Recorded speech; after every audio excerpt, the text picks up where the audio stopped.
یہ بھی ایک بات ذہن میں رکھی،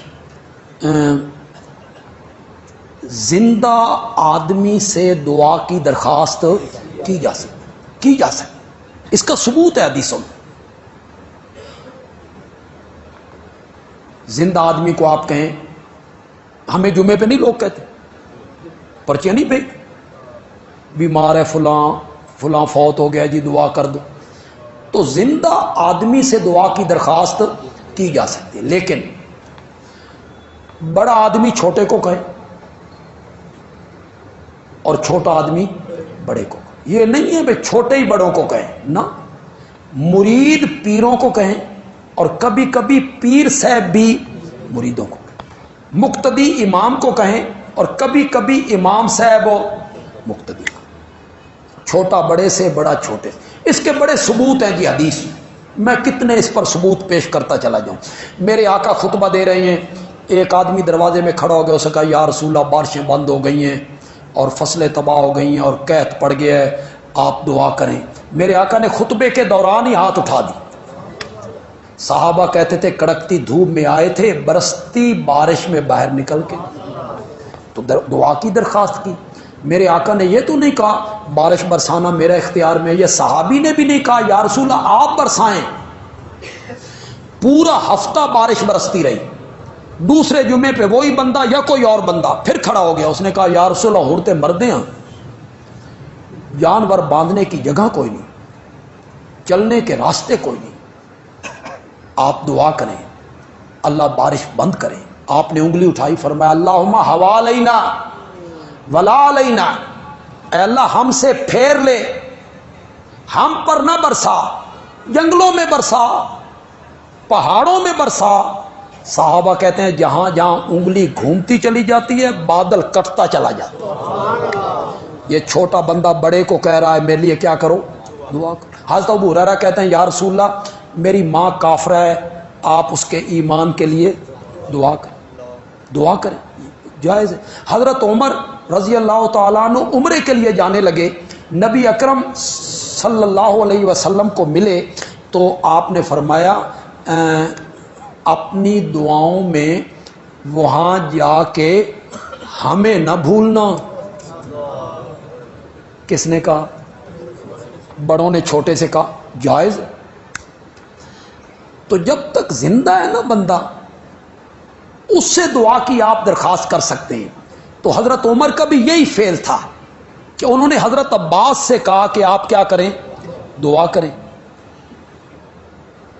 بعض لوگوں نے سمجھا یہ بھی تو وسیلہ ہوا، یہ وسیلہ نہیں ہے، یہ یہی وسیلہ ہے کہ تو دعا کر، ہم اس پر کیا کہیں گے، آمین کہیں گے۔ آپ محدثین کی کتابیں پڑھے تو صحیح، حضرت عباس کی دعا پڑھے تو صحیح۔ آپ میری کوئی اس موضوع پر ایک کیسٹ تھی کراچی میں، کچھ لوگوں نے، ہمارے ساتھی تھے، انہوں نے کہیں لگا دی ہوگی، تو وہاں کوئی بندے بیٹھے ہوں گے، تو ایک آدمی ذرا زیادہ تیز تھے، اپنے آپ کو پڑھے لکھے سمجھتے تھے، انہوں نے کہا ملا اس مولوی نو میں گل کرنا چاہنا۔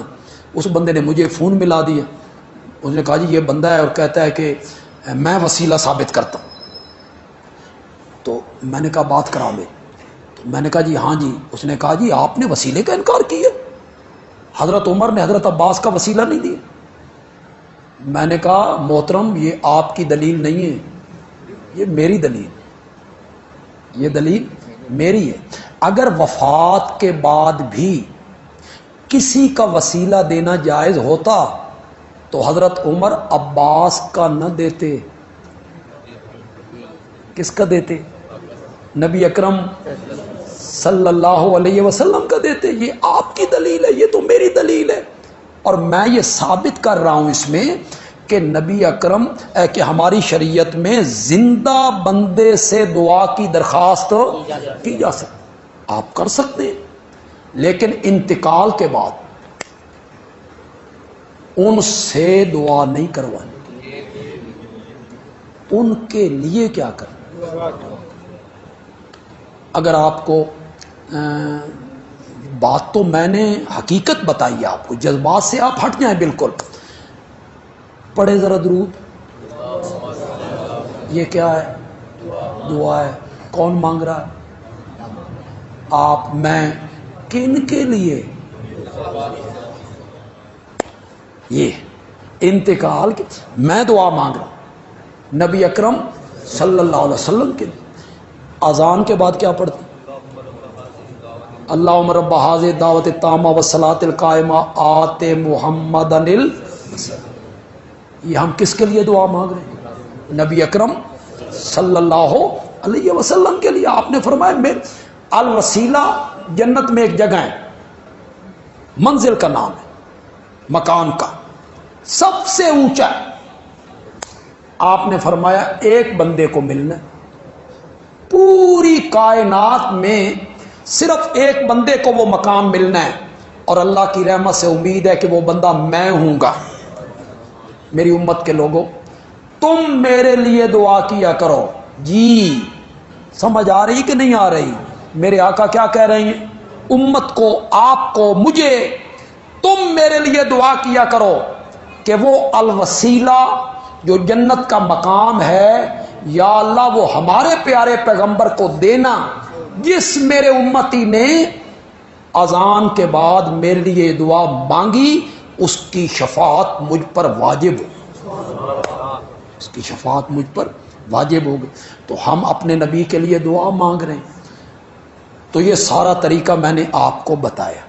آپ جو حج پہ جا رہے ہیں یا عمرے پہ جاتے رہتے ہیں، آپ جذبات سے ہٹ کے فیصلے کیا کریں. جو اس طرح میں نے آپ کو سمجھا دیا ہے، کوشش کریں کہ کوئی ایسا کام جو صحابہ کے عمل کے خلاف ہو وہ آپ سے سرزد نہ ہو، جو تابعین کے عمل کے خلاف ہو وہ آپ سے سرزد نہ ہو.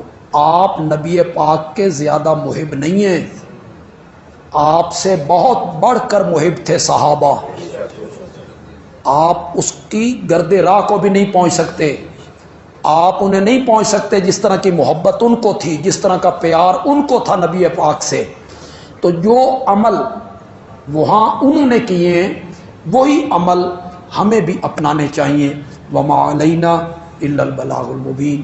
الحمدللہ رب العالمین.